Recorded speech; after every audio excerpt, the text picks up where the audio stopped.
आपसे पहले मैंने बताया है उत्पत्ति के बारे में, क्योंकि महाशिवरात्रि के दिन जब शिव जी की बात करनी है तो उसका प्रारंभ उत्पत्ति से ही होता है, इतने वो आदि है। यानी परमेश्वर का जब पहला स्वरूप प्रकटित होता है, यानी मैनिफेस्ट होता है, जबकि वो ब्रह्म से प्रकाशित होते हैं, उस वक्त उन्हें सदाशिव कहा जाता है। इसीलिए शिव जी जो हैं, इनको आदि माना जाता है। ऐसे समझ लीजिए कि किसी वृक्ष को पूर्णतया प्रकटित होने से पहले उसका बीज देखा जाता है, और इसीलिए उसको बीज स्वरूप कहना चाहिए। इसीलिए शिव जी की अत्यंत महिमा है।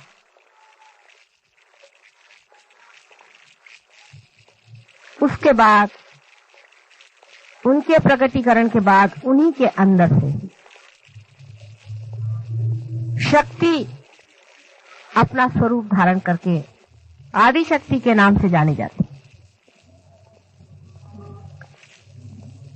वही आदि शक्ति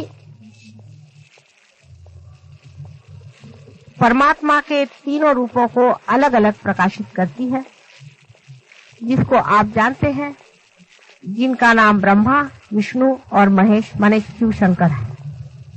यानी एक ही हीरे के तीन पहलू आदि शक्ति।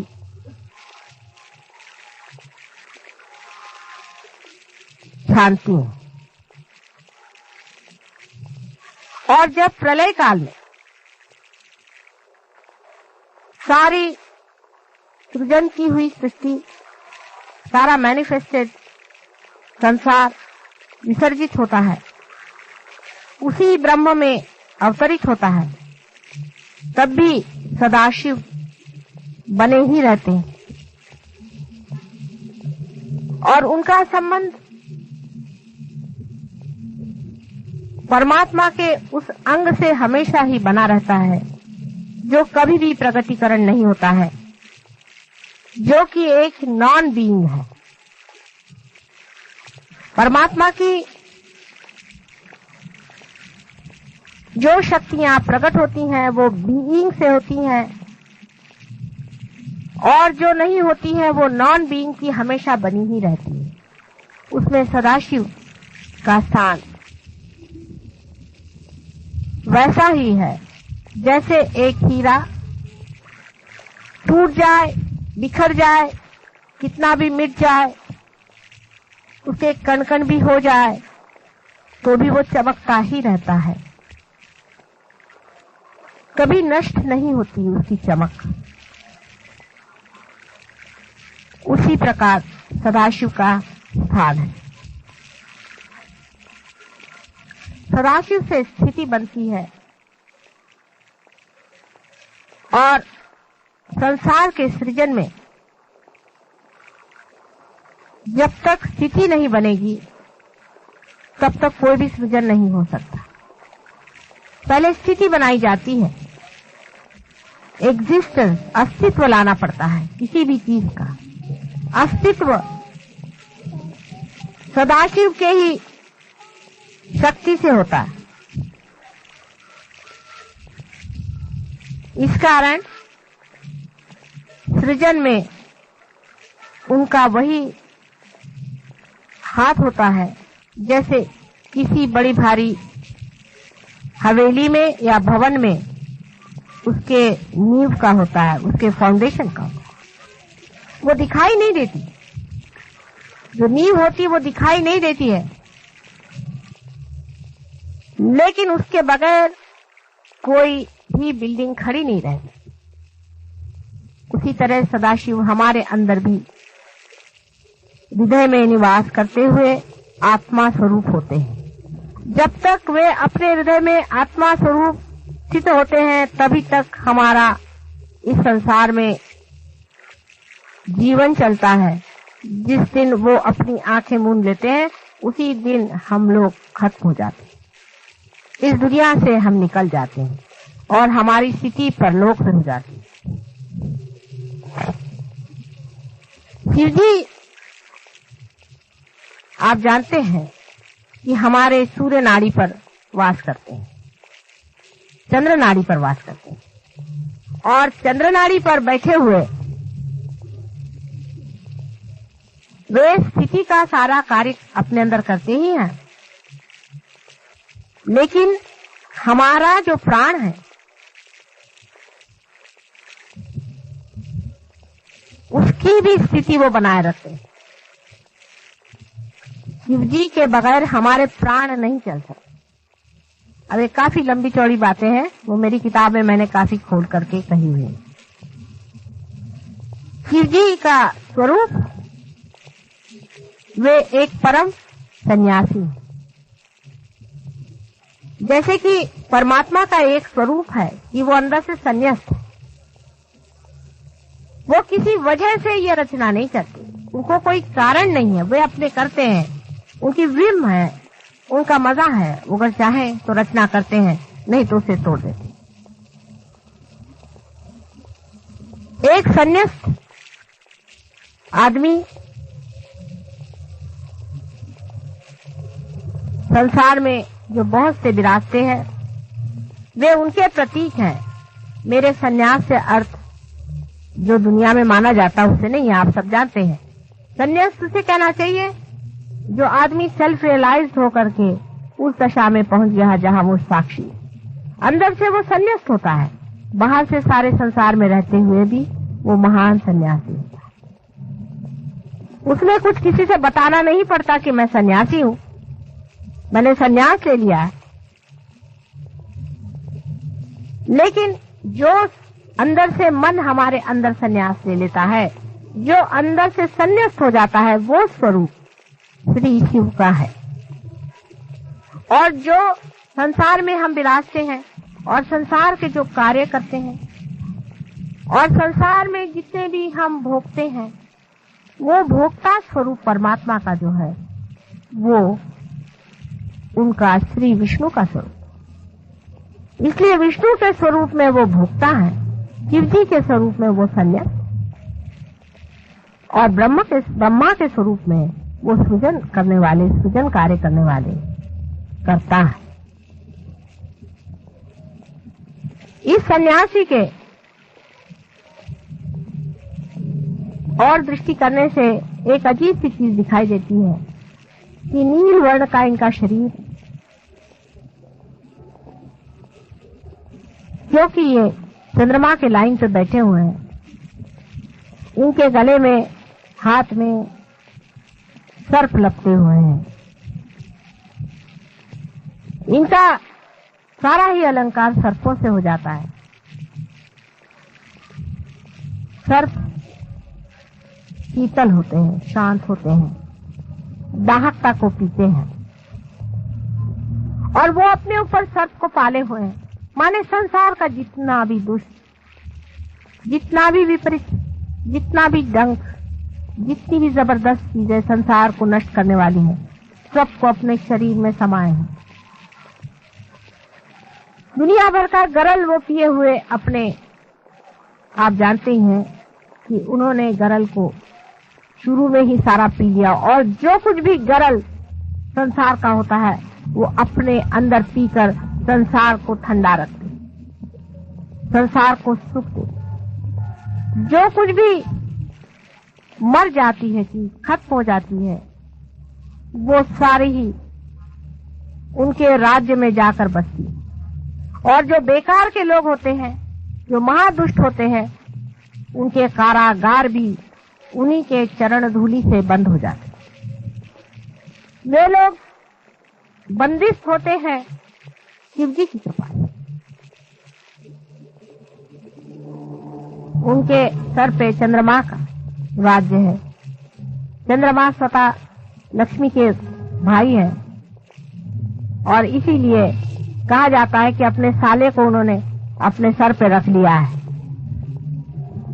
बहुत ही उनका अजीब सा वर्णन कवियों ने किया हुआ है और बहुत सुंदर। उनके सर पे गंगा का बोझा उन्होंने उठाया हुआ है, माने वो सबका गर्व हरण करने वाले। गंगा जैसी गर्भवती को भी उन्होंने अपने जटा में बांध लिया। इतनी उनकी जटाएं जबरदस्त है। मनुष्य में जो अहंकार होता है उसे भी वो अपने अंदर पी लेते हैं और इसी प्रकार वो संसार की अहंकारी लोगों से रक्षा करते। वो अतुलनीय है, उनका कोई वर्णन शब्दों में नहीं कर सकते। लेकिन उनके अंदर एक बहुत बड़ा, एक बहुत ही असाधारण एक शक्ति है जो किसी भी देव देवताओं में नहीं है। वो है क्षमा की शक्ति। वे दुष्ट से दुष्ट महादुष्ट को भी क्षमा कर सकते हैं। जिन्हें गणेश जी क्षमा नहीं कर सकते, जिन्हें यीशु मसीह नहीं क्षमा कर सकते, उनको भी सदाशिव क्षमा कर सकते हैं। इसीलिए हमेशा जब भी क्षमा मांगनी होती है, बोलायचं नाही ध्यानाच्या वेळेला कृपा करूं, जब भी क्षमा मांगनी होती है तो उन्हीं से क्षमा मांगी जाती है। क्योंकि कुछ कुछ ऐसी बातें हैं जिसे गणेश बिल्कुल नहीं क्षमा कर सकते। जिसे कि हम कहते हैं कि सिन अगेंस्ट द मदर, माँ के खिलाफ कोई सा भी पाप करना, जितने भी सेक्स के पाप है उसको श्री गणेश कभी भी नहीं माफ कर, कभी नहीं कर सकते। उनको बहुत मुश्किल है मनाना। जीसस क्राइस्ट भी नहीं कर सकते, कभी भी नहीं कर सकते। उनके लिए सिर्फ महादेव श्री शंकर समर्थ है। उनकी बात को ये दोनों भी नहीं टाल सकते। इसलिए उनकी आराधना करनी चाहिए। आश्चर्य की बात है कि महाशिवरात्रि के दिन लोग उपवास क्यों करते हैं। मेरी कुछ समझ में नहीं आता कि ये प्रथा कौन से आधार पर बनाई गई। या तो किसी 420 लोगों ने शास्त्रों में ये बात लिख दी गई। आज के दिन उन्होंने गरल पिया था और आपको भी आज के दिन हर चीज खाने की इजाजत है कि आज आप गरल भी पीने। तो आज आपने बराबर निकाल लिया कि आज तो हम उपवास करेंगे।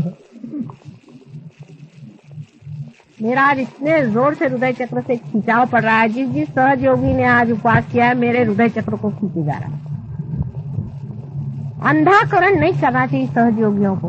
सोच लेना चाहिए कि जो दिन बड़ा ही सेलिब्रेशन का है, जिन्होंने गरल पी करके संसार में विजय प्राप्त की, उस शिव जी का जब इतना बड़ा महोत्सव है, उस दिन भूखा मरना किसने बताया है? जिस दिन मनुष्य खुश होता है उस दिन ज्यादा ही खाता है। आज तो 2 रोटी ज्यादा खाने का दिन है। आज सबने उपवास करके रखा हुआ है और इसलिए शिव जी सबसे नाराज हैं। और इस चीज को शिव जी भी नहीं माफ कर सकते। तो हो गया आप लोगों का कल्याण। तभी आजकल सब दूर इतने बड़े बड़े शिव भक्तों के पहले हार्ट अटैक आता है। आज खुशियां मनाने का दिन कि उन्होंने सारे संसार का जो कुछ भी गरल था उसे पी लिया। जो कुछ भी अहित था, जो कुछ भी पाप था, जो भी दुष्टता संसार में फैली हुई थी, सबको उन्होंने शोषण कर लिया। ऐसे शिव जी के महान दिवस पर्व में हमको इस तरह से मनहूस काम करना नहीं चाहिए। अगर हम किसी के जन्म दिवस पर उपवास करते हैं तो उसके मरने पर हम लोग क्या खाना खाएंगे? सब उल्टा कारभार हमारे यहाँ चलता है। कोई मरता है तब ब्राह्मण बैठ के खाना खाते। जब कोई जन्म होता है तो सब लोग बैठ के उपवास करते घर वाले। कैसे समझाया जाए? कौन से शास्त्र में इसका आधार है? और शास्त्रों में भी महामूर्खों ने इस तरह की चीजें भर दी हैं। जिसको देखो उसने अपने शास्त्रों में दुनिया भर का अत्याचार करते हैं। एक सोच समझ रखना चाहिए कि आज के दिन उपवास का क्या अर्थ है। सब लोग मिठाई खाएं, क्योंकि आज ये मंदिरों में बैठे हुए लोग मिठाई खाना चाहते तो मिठाई चढ़ाई जाए। अभी रात भर भंग पिएंगे बैठकर और चरस खाएंगे और कहेंगे कि शिवजी खाते थे तो हम भी खा रहे हैं चरस और भंग। शिवजी तो इसलिए खाते हैं चरस और भंग कि उनको जब सबकॉन्शियस में जाना पड़ता है तो वो उसे खाते हैं, चाहे जिसे भी खा ले, उनको क्या मतलब है। जैसे कि समझ लीजिए कि एरोप्लेन है, उससे आपको कहीं जाना हो तो आपको पहले पायलट तो होना चाहिए। जो वो भंग पी करके और चरस खा के शिवजी नहीं हो सकते, वो तो शिवजी ही हैं जिन्होंने गरल पी लिया, और वो हैं जो दुनिया भर के भंग पी करके संसार के जितने भी भंग है उनका शोषण कर रहे हैं। क्या कि ये भंग कहाँ डंप की जाए, तो उनके अंदर भर दी जाती कि भाई चलो तुम सीखी हो, तुम पी लो, तुम गरल पी लो, तुम भंग पी लो, तो चले सब लोग भंग पीने आज। क्या आज भंग पी के सब लोग शिवजी हो रहे हैं। आप में से कितने लोग शिवजी के पांव के धूल के बराबर हैं। वो तो भंग इसलिए पीते हैं कि उनके अंदर रखा ही जाता है सारा भंग का स्टोर। संसार में भंग होती ही है, राक्षस भी होते हैं, दुष्ट भी होते हैं, इनको कहाँ रखा जाए। घर के अंदर आपके यहाँ अगर कोई ऐसी चीज हो तो उसको रखने की कोई व्यवस्था होनी चाहिए। शिवजी ने कहा लाओ मैं सब दुनिया भर का गरल पीता हूँ, इसलिए उनके पास ये चीज तोड़ रखी हुई कि भाई तुम रखे रहो।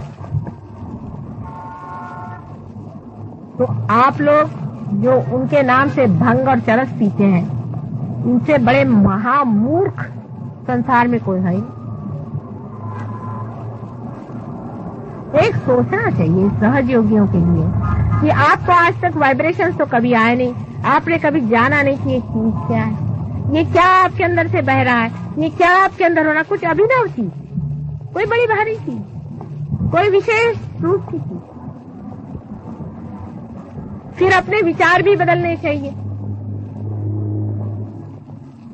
अपनी आदतें भी बदलनी चाहिए। हमेशा इस तरह से उल्टी बात हम क्यों करते हैं मेरी समझ में नहीं आती, और हर एक उल्टी बात ऐसी उल्टी बैठती है कि उससे शिवजी तो उठ ही गए इस संसार से, और उनको फिर से बिठाना मुश्किल हो जाता है। और अगर ज्यादा देर खड़े रहे तो तांडव शुरू कर देंगे, उनका कोई ठिकाना नहीं। इसलिए सब लोग विचार पूर्वक समझ करके और चले। आज उनका महान, बहुत महान दिवस है। आज से प्रॉमिस करें कि अगले महाशिवरात्रि से बहुत बड़ा उत्सव मनाया जाएगा, उनका गुणगान किया जाएगा। आपको हो सकता है कि विष्णु जी जैसे नहीं उनको पसंद अलंकार, उनके अलंकार और हैं। उनके लिए आप बबूत लगाइए, दुनिया भर की राख उन पे चढ़ा सकते हैं आप, उस सब चीज को वो तैयार है। लेकिन उन्होंने उपास करने की बात कही हो ये तो मुझे पता ही नहीं। व्रत करना शब्द ही बदल गया, व्रत का मतलब उपास करना हो गया। ऐसे वक्त करना चाहिए जैसे जिस टाइम रामचंद्र जी वनवास गए तब व्रत करना चाहिए। जब रिपेंटेंस की बात हो, जब पश्चाताप हो रहा हो, उस समय का उपवास समझ में आता है। अब क्या आपको पश्चाताप हो रहा है क्या कि उन्होंने गरल पी लिया? सोचने की बात है। सारे संसार की विपत्ति, सारे संसार की आफतें, सारे संसार का गरल आज के महान दिवस में उन्हें पी, इसलिए आज को महाशिवरात्रि कहते हैं। सारी रात उन्होंने ले लिया अपने। रात्रि का जितना भी उनका, जितना भी डार्कनेस संसार की है, उसको उन्होंने अपने अंदर समा लिया। अब मैं आपके लिए कोई फोर्स तो करती नहीं हूँ, लेकिन आप करके देखिए। अभी आप निश्चय करें इसी वक्त कि अगले महाशिवरात्रि से हम उपवास बिल्कुल नहीं करेंगे, और वाइब्रेशन देखिए कितने जोर से आते, और माफी मांगिए।